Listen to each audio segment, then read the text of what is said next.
Alors, comme j'ai un peu d'avance pour mon prochain rendez-vous prospectif, je voulais vous partager mon expérience du jour et vous dire comment j'ai pu me sortir d'une situation qui, en l'occurrence, pourrait être les vôtres demain. Et c'est pourquoi je me suis dit qu'il était utile de partager cette expérience que j'ai vécue ce matin.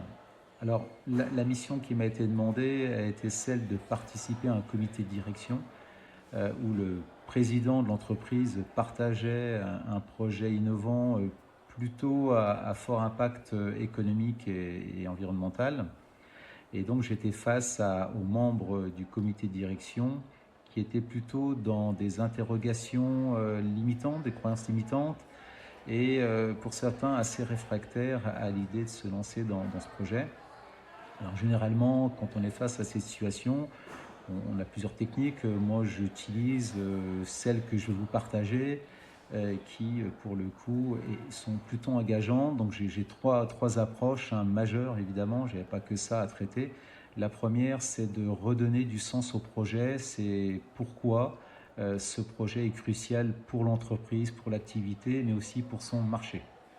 La deuxième, c'est de personnaliser les bénéfices des parties prenantes, des acteurs du projet, des collaborateurs, et c'est de montrer quel est le rôle à impact qu'auront à jouer tous ces acteurs dans le projet.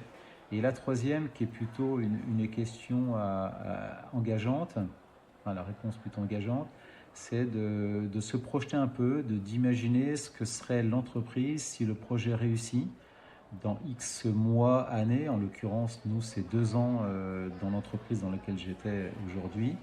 Et donc, en quoi ce que sera l'entreprise dans 2 ans si le projet réussit et ce que sera l'entreprise dans 2 ans si le projet ne réussit pas. Généralement, quand vous posez ce type de questions, vous venez créer un sentiment donc d'urgence et d'opportunité, ce qui engage finalement assez vite les parties prenantes à se lancer dans le projet, ce qui a été le résultat de ce matin. Donc je vous dis à très vite pour de nouvelles découvertes.